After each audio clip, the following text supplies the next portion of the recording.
Now, baby, there you go again, making me love you. So I cross my heart and I hope to die. And I'll only stay with you one more night. And I know I've said it a million times that I'll only stay with you one more night. Hey baby, give me one more night. Do do do do do do do do do do. Hey baby, give me one more night. Ha ha ha ha ha ha ha. Yeah, yeah. Little Maroon 5 to start things off today. Gotta love Adam Levine. Love that song. One More Night, one of my favorite Maroon 5 songs.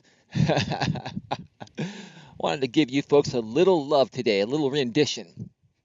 Love Adam Levine's music and Maroon 5's music. Man, they sing, or he sings with so much passion, and just I love the melody and the beat of their songs. Just kind of fires me up. Anyway, let's get down to business here. Welcome back to another episode of Navigating the Modern World with Coach Eli, the Daily Walk Edition. It's episode number 28, and I'm back at Red Morton Park. And as you can see, the sun is out. Look at this. Look at this. I don't know if you can see that there, but it's bright as hell. All right. It is 60 degrees in beautiful Redwood City, California, where I live. Climate best by government test, like the sign says downtown. Redwood City, if you haven't heard me say it before, has the number one climate in the U.S. and the third best climate in the entire world. We live in a great microclimate out here, smack in the middle between the San Francisco Bay and the Pacific Ocean. It's a beautiful microcurrent. You gotta love it. You definitely pay the price for it, but it's well fucking worth it. So anyway, before I get to the topic here today, just want to update everybody that I finally was able to complete my brand new intro video and another video where I'll be inviting people to submit their stories to my video relationship sanctuary, where I'll be answering many of your questions in a video response free of charge. I've shot the raw footage. I should hopefully have it, edited and processed by later tonight. And that should be on my website and my YouTube channel and other platforms soon. Let me just go over here. I'm running into a bunch of people already. That's cool. It's cool. It's a nice day. People are out at the park. People are out at the park. Yeah, I actually feel really good today. I washed my car. I vacuumed the inside of my car. It's spiffy, getting ready for the weekend. I'm going to go out and just have a great time this weekend with some friends and other people. Possibly take another hike and just enjoy life. You know, I'm not letting shit bring me down from my past. I'm moving forward. Anyway, enough of that. Let's get to the topic of today's Navigating the Modern World with Coach Eli. This is going to be another good one here today. And the topic is how to handle sudden changes that are completely out of your control. One more time. How to handle sudden changes that are completely out of your control. Interesting topic, right? Because I'm sure each and every one of you out there has dealt with sudden change that you didn't like, that was also out of your control at the same time. Now, there are many aspects in life that we can control. Okay, there are many things we can do within our control to make our lives as easy as possible. And there are other things that are out of our control which come at the liberty of how others do certain things and how their rules are set. An example, if you're working for the corporate world, your employment is at will, at least in most states in the U.S. I know here in California we're an at-will state, and they can terminate your employment at any time. Job security is non-existent. That's out of your control. They can lay you off because maybe their business started to fail and they needed to downsize. They can legally lay you off, and then you're out of a job. And that's out of your control, right?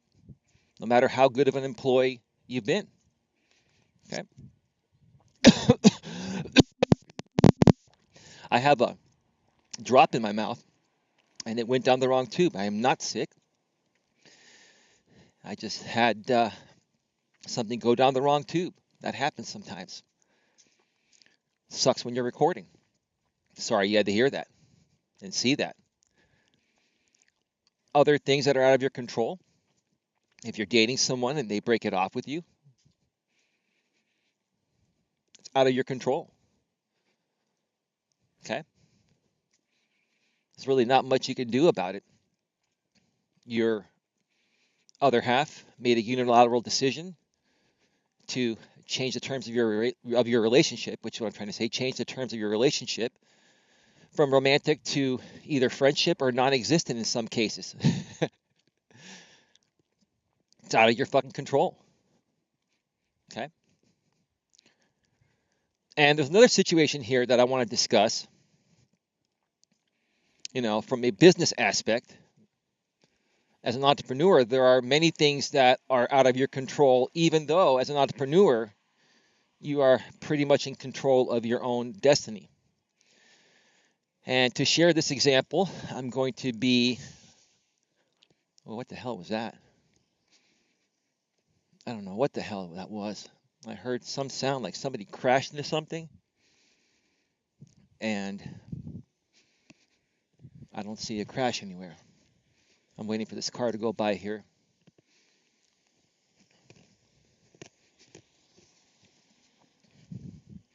All right, so my good friend Charles F. Gray, who's been a long-time YouTube content creator. I believe he's been running his channel for over 10 years. And his YouTube channel has been part of his, one of his income sources. He is an entrepreneur. He has other income sources, but his YouTube channel, once YouTube started monetizing channels, I believe it was about 4 or 5 years ago, Charles got his channel monetized. And, what YouTube was doing for him at that time was playing ads on his videos and sharing the revenue with him based on the amount of views that he gets. Okay. And then YouTube added something called Super Chat during their live streams. When you run a live stream on YouTube, if your channel's monetized, you have the option of enabling the Super Chat feature where you can click the dollar sign within the chat box and donate money to the creator, and then type a message where the whole chat sees it. And it shows the amount of the donation. Okay? So Charles had all that.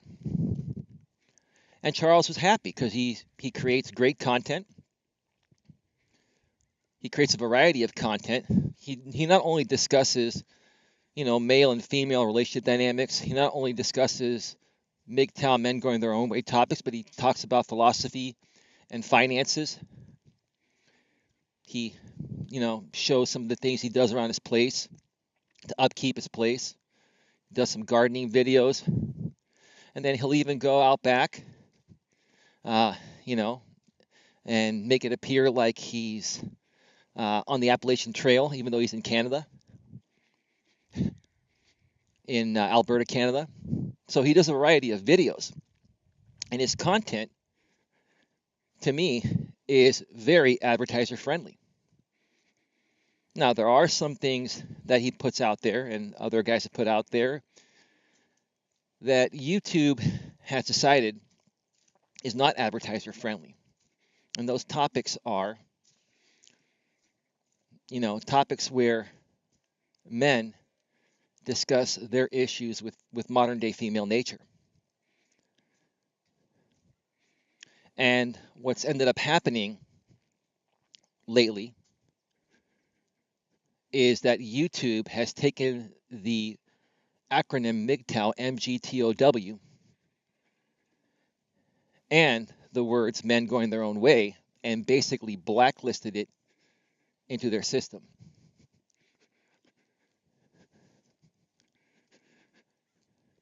Give me 1 second here.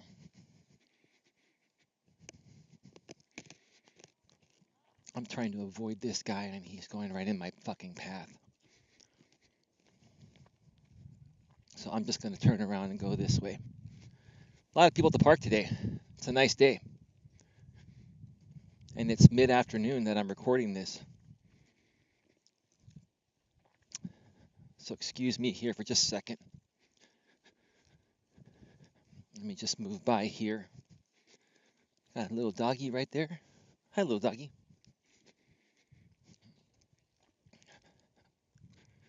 So basically, YouTube has blacklisted anything to do with MGTOW or anything to do with topics where men discuss female nature. And what they've done is they've demonetized not only those videos, but they've demonetized any channel that has any one of those videos. They've demonetized the entire channel. They've blacklisted the entire channel, even if the channel has other content that has nothing to do with the blacklisted topics, which I think is completely ridiculous. Completely ridiculous. And Charles has tried to reach out to YouTube customer service. But I remember how it was to deal with YouTube customer service or the YouTube reps. They're shit. The first line of customer service reps you get are out of the country, and they are trained to send you generic responses. And then if you're fortunate enough to get the YouTube internal team, which is near where I live in San Bruno, California, then they feed you a bunch of bullshit. When you say, hey, why is this not advertiser friendly? What's wrong with what I'm saying? It's totally true. There's nothing wrong with it. How come women are allowed to talk shit about men and you monetize them, but you demonetize us guys when we rebut that? Makes absolutely no sense to me. Like I've said before, and I'll mention it again, I'll keep saying it until I drive this into the ground. Women have 85% of the buying power. So where are corporations going to focus most of their efforts on? You know, making women happy and keeping women happy, because they're spending the majority of the money. So why would you want to piss off 85% of your customers? Right? Why would you want to piss off 85% of your customers? It is definitely not fair, but that's just the way it is. So what's that done to Charles? It's taken away a pretty decent income stream that he's had for a while. Now, Charles's channel is still technically monetized, but every time he uploads a video, even when he uploads that video, even before he finishes uploading it, they automatically demonetize that video. And then once it finishes uploading it, you know, he sends it in for manual review, and they immediately say, and it immediately says confirmed by manual review that it is not advertiser friendly, like in a split second. And Charles was saying, how the hell can a human being, you know, review a video that was just uploaded, a 15-minute video? How can they review the whole thing in like less than a second? It's auto computer generated. Okay? It's auto computer generated. I'm going to turn around and come back this way. So what has Charles done? He said, you know what?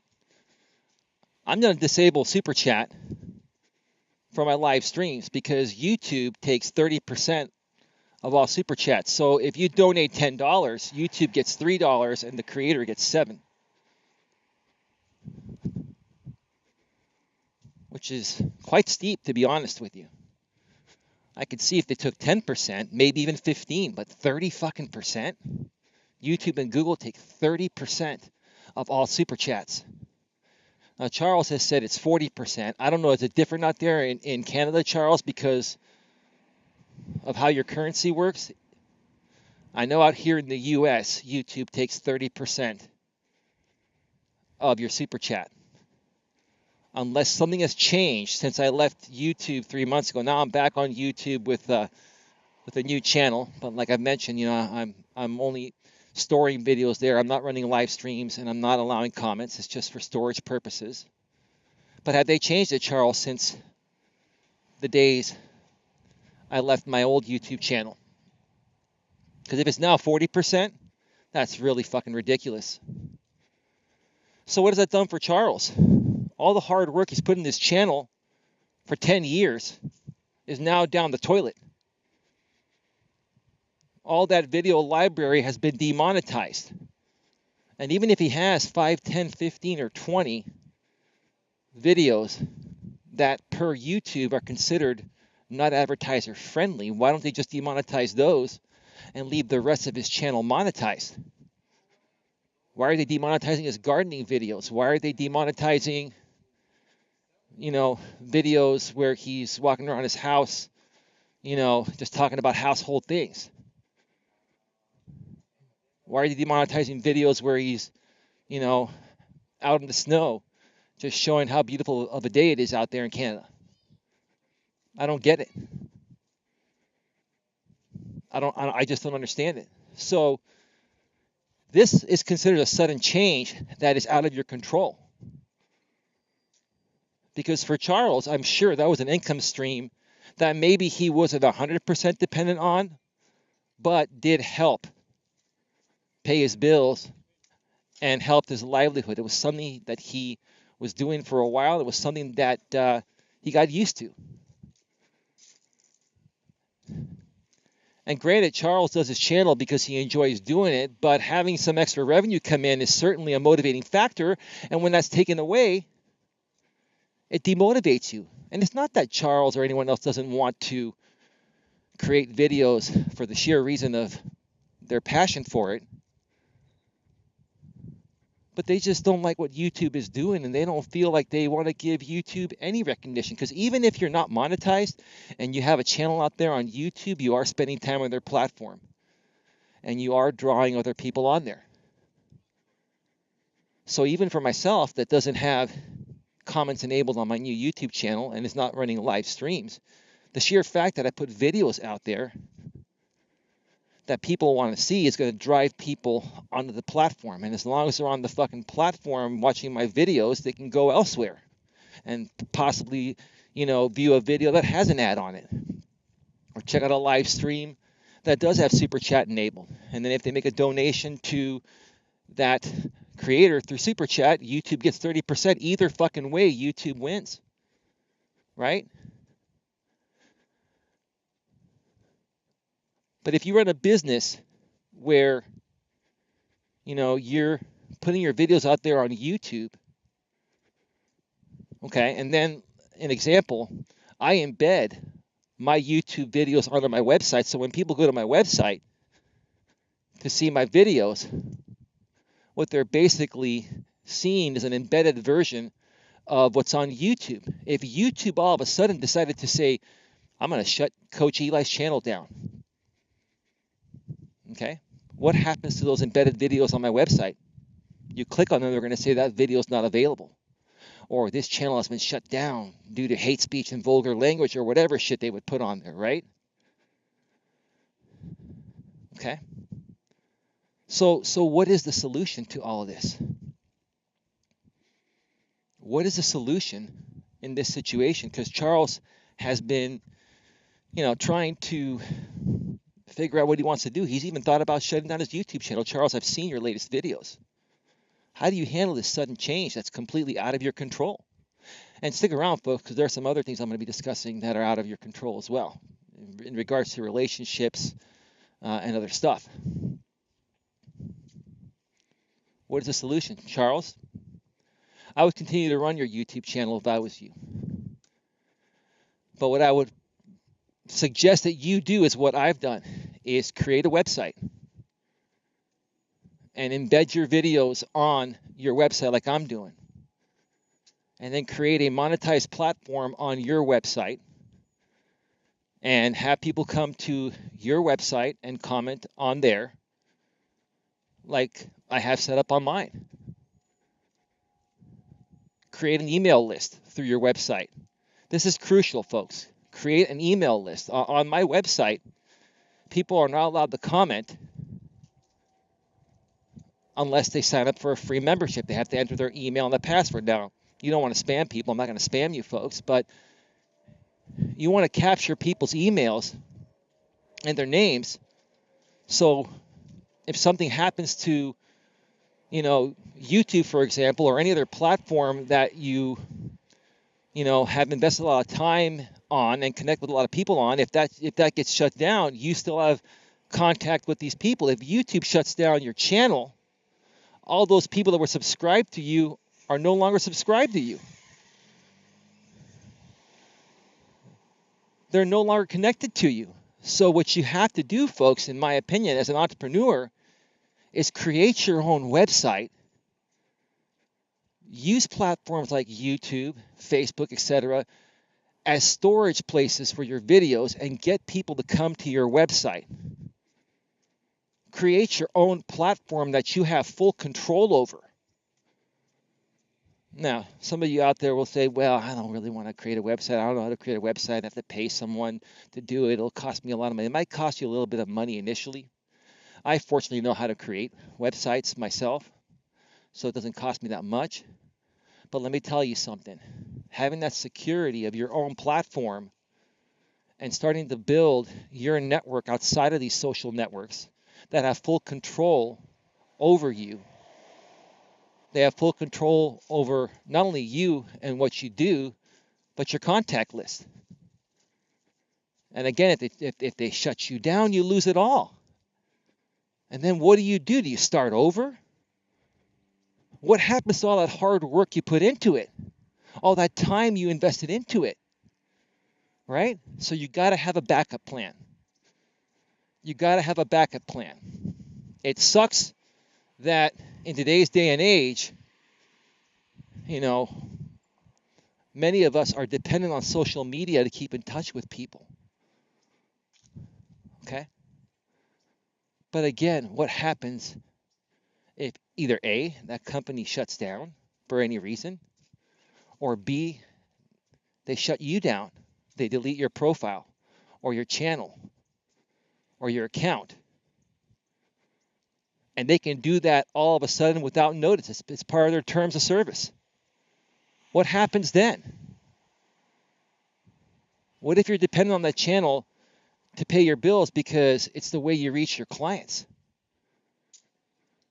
What if you're dependent on that social media platform to reach your clients? That's why I've always told people you've got to have a main place for people to keep in touch with you outside of social media, and that is a website. You got to have a fucking website. I guess this is going to be more of a partial business series type of email. But even for people out there that, just enjoy doing videos for hobbies or taking pictures for hobbies, create a website to do that and put your shit out there and get people to sign up. And put a few pictures out there, but say, hey, look, if you want full access to my pictures for free, sign up for a free account. You gotta tease them into signing in into signing up, because even if it's free, because people are lazy, they will absolutely not sign up for anything unless they need to access it. So put a few pictures out on the website, and then say, hey, if you want to see my full collection, just sign up for a free account. And then you'll have their name and their email, and you'll be able to keep in touch with them, and you're in full control of your website. No one's going to shut down your website. It's your fucking website. Okay? So I think I drilled the Charles F. Gray YouTube social media situation in regards to, how these, sudden changes, really can affect you. Okay? I'm taking a breath for a second here. It's a gorgeous day out here at the park.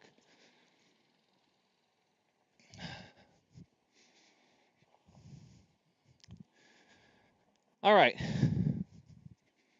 So let's talk about relationships and how, sudden changes, um, you know, within your relationship, you know, are unexpected and how to handle them. Be very brief on this. I've talked about it before. I'm not going to mention my breakup. It's been almost 4 months now. And I'll tell you, I'm definitely feeling a lot better. You know, um, feel much, much better about it. I'm not saying that I'm happy that it happened, but I've gotten back on that horse and I'm moving forward with my life. And I've rebuilt myself. And it's made me stronger. And when many of you go through an unexpected breakup, if it just happens out of the blue, okay, you react in ways that probably aren't who you really are, because you're blindsided, and you were probably emotionally attached, and you were probably used to spending time with that person. Human beings form habits, both men and women. Human beings form habits, and when you're used to doing something for a year or two, like in a relationship, you're used to seeing your other half on the weekends. You're used to going hiking with her. You're used to going to nice dinners with her. You're used to spending time with her family. When you start doing those things over and over again and you enjoy doing those things, they form a habit. Okay? And then if all of a sudden, your other half decides to end the relationship, especially if it's out of the blue, and a lot of times it comes out of nowhere. Even though the person that, broke up with you was thinking about it probably for a while and finally had the courage to do it. But it comes out of nowhere, it's unexpected. And now the person that got dumped is thinking to myself, I've got some habits to break now. And like the Chicago song goes, don't worry guys, I'm not going to sing it again. I know I did a rendition of the Chicago song Hard Habit to Break after my ex broke it off with me on my former YouTube channel. Okay? It becomes a hard habit to break when you're used to doing something. Human beings, even men, along with females, form attachments. They're routines. We have routines. Now, I'm not saying that a lot of people say it's bad to stick to a routine in a relationship. To a certain extent, I would agree with that, but certain routines within a relationship are good, as long as you switch up other things. Okay, but when you're used to doing something and being with someone, and it just becomes a habit, it's something that's hard to deal with when the other person takes that away from you. So how do you handle it? Well, I'll tell you, the first month or so is going to be very difficult. You're going to be hurting. You're going to be in a lot of pain. But let me tell you what the solution is and what's worked for me. You got to find other things to occupy your time and keep your mind off of your ex. Like, what did I do? I started hanging out with a bunch of my friends again that I pretty much abandoned during my last relationship. Now, I'm not saying I completely abandoned them. I just focused more of my time on my relationship and my former YouTube channel. It wasn't that I was trying to abandon anybody. It's just that between my former YouTube channel and my relationship, it took up all my time. So in essence, you can say I unintentionally abandoned my friends. So what did I do? I started hanging out with my friends again, and it felt good. It felt great. Okay? And then what did I do? I started focusing on my purpose again. I started focusing on what do I really want to do with my life? I had shut down my former coaching business and I had shut down my former YouTube channel. And then I realized, you know what? This is what I really want to do. And I'm still firm and I stand tall with shutting down my former channel because it wasn't done the right way initially. And a lot of my former channel involved my ex, and I needed to get rid of all that to just remove all of that from my life and start fresh. But I realized that my passion is coaching, business and personal relationship coaching. So I restarted my coaching business and I started doing videos from the park with my selfie stick while I get exercise. And I had gained a lot of weight in my last relationship. I got up to 195 pounds and now I'm at 160 pounds and I'm working on building muscle and I'm at 12% body fat and I'm almost at my six pack. I started focusing on my purpose and I started focusing on me and what makes me happy. And it's occupied my time. And I love doing these things. Okay? Now, every now and then, do I still, think about what could have been with my past relationship? Sure, that's a natural thing for anyone to think about that's in my situation or has been in my situation of being broken up with. But it doesn't sting as much. It doesn't bother me as much. I've worked through it and I've worked past it. And I'm moving forward because I'm focusing on my purpose. And that's what I'm telling you folks to do, is to focus on your purpose. When you're in a situation like going through a breakup that is completely out of your control. If your other half broke it off with you. I've got people coming all around me today because, again, it's a very nice day. So I'm just trying to avoid people here so they don't interrupt the video and I don't interrupt them. I'm a big people person, but I just, when I'm walking around my selfie stick, I don't want these people to think I'm weird. I don't want them to think I'm recording them. So hopefully you understand that example there. It's not easy to deal with sudden change.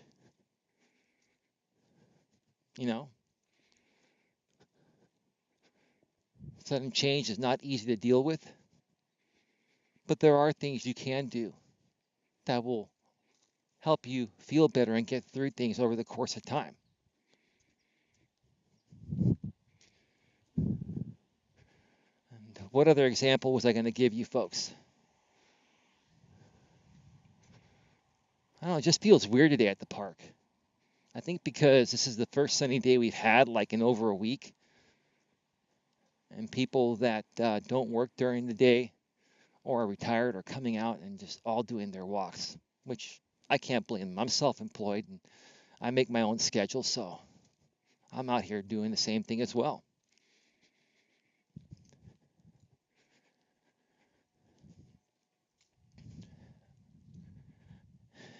I'm the type of person that likes to be in full control of my life. I'm not a control freak.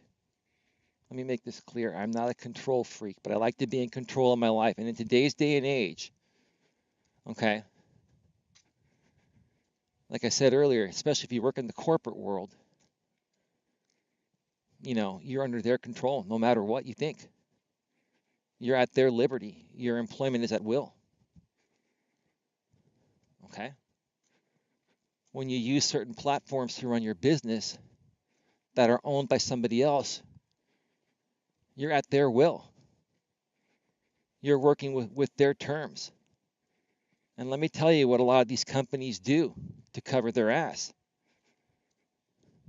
They put one simple line that allows them to do whatever the fuck they want to do. They say, terms and conditions subject to change without notice. Terms and conditions subject to change without notice. perfectly legal. Okay? There are many things in life where we are at the liberty of others, in regards to those things. Okay? Your internet connection, you're at the liberty of your internet service provider. And there are terms and conditions with them as well. Okay? And if something goes wrong and they go belly up, you'll lose your internet connection. Now you can go to a different company if it's available, but what if that's the only company in your area that sells internet? What would happen at that point? That's just an example.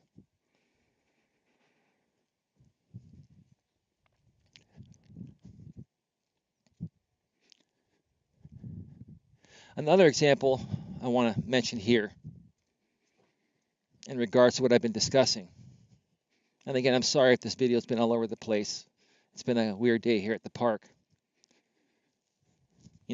Things that are out of your control. If you're working in the corporate world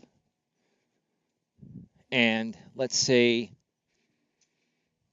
you are a man and there's a female coworker that you're friendly with,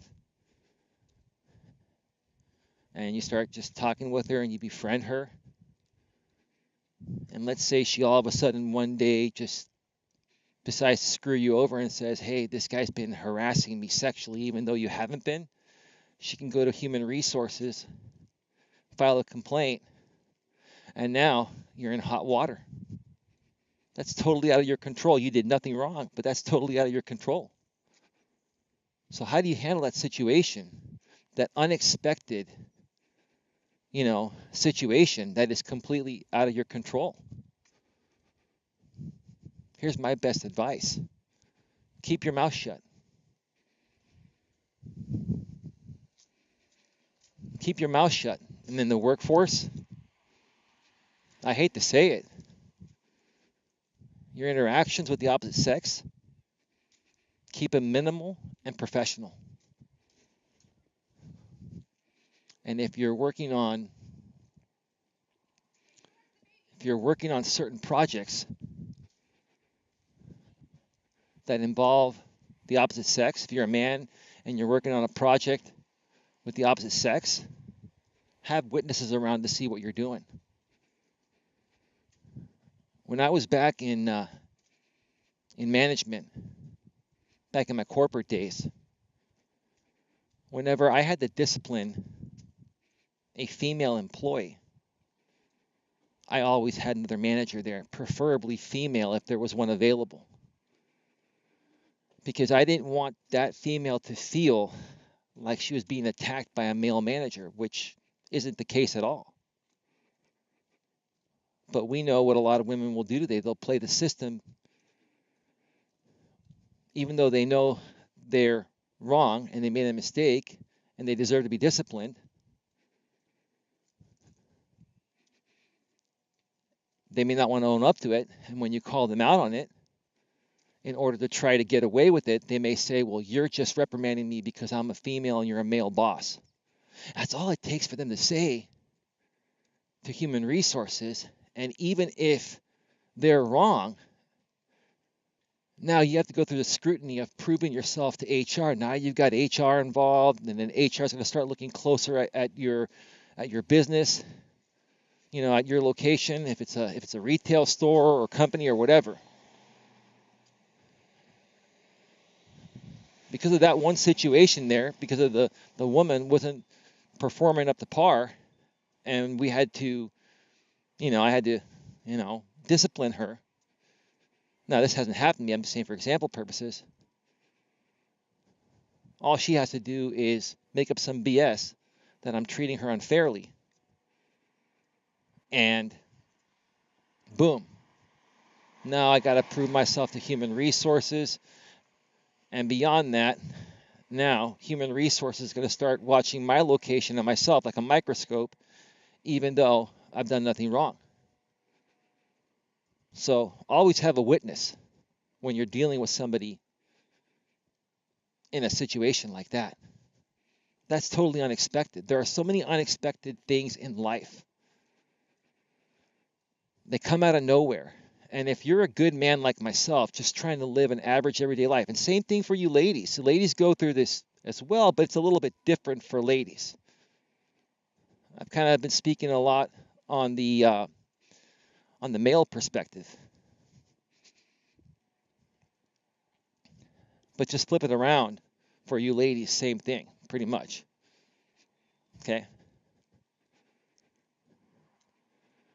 The only difference that I was trying to mention a second ago is that I don't think there's a man on the planet, or maybe there's one or two, but I don't really think there's any man on the planet that's going to go to HR and say, hey, Sally was sexually harassing me on the job. I think maybe it's happened once or twice that I've heard in decades. You hardly see that happening, but you see women doing it all the fucking time. So you have to protect yourself. Okay? You have to protect yourself. That's an unexpected situation. You know, you might have been a long time good employee at that company, and now because of that interaction with that female coworker, and even if you were just being friendly with her, just being friendly and normal, just because of the fact that she said something, now it changes everything. And that's unexpected to you because you've done nothing wrong. Now you're in the office and now you have to explain, hey, what did you say to her? And, did you do this? And it's funny when those situations happen. I see it when the men are being scrutinized for harassment. Even if the man is totally innocent, the HR reps will talk to him in a way and say, are you sure you didn't do this? Are you sure you didn't say that? She said you said that. Are you sure you didn't say that? They try to coerce you into saying something that's going to make you guilty when you're not. That's an unexpected situation. And now you're like, shit, you know what? I just wanted to come to work and earn my paycheck. And now I'm under scrutiny. And now I'm thinking to myself, if this company's treating me like I'm a criminal, and when I've done nothing wrong, do I really want to work here anymore? Maybe I need to start looking for another job. That's another solution right there in that situation. Start looking for another job. Or maybe, if you have some money saved up, start your own business, and then you can work for yourself. You don't have to deal with any of that bullshit. And if you want help with that, on how to start your own business, just contact me privately. I can help you on that. But before I wrap this up here, because it's getting pretty long, we are at, 43 minutes? Many unexpected things come up in life. And how you react to them or not react to them is going to make the difference. We're emotional beings. We're emotional creatures, whether you're a man or a woman. Even men, even though we don't show our emotions a lot, okay, when something unexpected happens to us that breaks a routine that we're used to, it does affect us emotionally. But how we handle it, like I said, and how we react to it or not react to it is going to make all the difference. Now, granted, when something is fresh, like a breakup, or if you lose your job, or if something happens like what happened on YouTube to my friend Charles and other content creators, where they remove all their monetization for stupid reasons, it's going to sting, and people are going to react, and they're going to be hurt and pissed off for a couple weeks or a month or so, right? It's natural. But try to contain yourself as best as possible during that time, because as time goes by, you're going to start to get over it. You're going to start to say, hey, you know what? I'm not too happy. I'm still not too happy about what happened in that situation, but I'm over, and now I'm moving on to bigger and better things, and find other ways to do what you were doing. Find other ways to do the same thing you were doing where you have more control. An example for you, Charles, again, I'd create a website, man. There are many free sites you can do it. You can go to Wix, I believe. Um, if you are good with computers, Charles, you can, you know, pay for a cheap web hosting provider and then get WordPress on WordPress.org. Don't go to the .com version, use the .org, and then you can create your own website. And then you can do whatever you want to do. So there are many things that you can do, to help you get through some rough times where some unexpected things happen to you. Okay? Everyone goes through the unexpected. Okay? And I'll tell you this, I'll wrap it up by saying this. It is the unknown in life that keeps life interesting. Think about it. If you knew exactly what was going to happen to you every second, every minute of every day, would that make life interesting or would that be super fucking boring? Okay? If you knew every time you asked a woman out as a man or asked a man out as a woman that that man or woman was going to say yes or no, okay? Would it allow you to feel that buildup? Would it allow you to feel those butterflies? Would it allow you to feel those natural feelings that people feel in that situation? Or would it become like stale and stagnant? Just think about it. So I guess the moral of this story is maybe the unknown or unfortunate is not as bad as you think. But it's how you handle it at the end and what you do afterwards to better yourself that's going to make the difference. And that's where I'm going to wrap up this video today. I may be doing an interview sometime soon with my friend Manny, who I guess still runs a YouTube channel. He has gone through a divorce and he has a hell of a story to share, and he's agreed to do an interview, and we may end up doing it tomorrow. But if not, it's going to happen sometime over the next week, and that'll be coming soon. So that's something to look forward to here. Besides that, if you have any questions, comments, concerns, just reach out to me. Comment wherever you see this, except on YouTube where you can't comment. Either go to my website and log into my website or create a free account if you don't have an account there yet, and comment under the video there, or go to my Facebook business page at facebook.com/lifecoacheli. And you'll be able to find that same video there or this same video there and then comment there. Or just email me, Coach Eli at coach@eliasmelas.com. That's Coach Eli at coach.eliasmelas.com. With that being said, have a great day, everyone. I'll see you all soon. See you all next time. Bye-bye.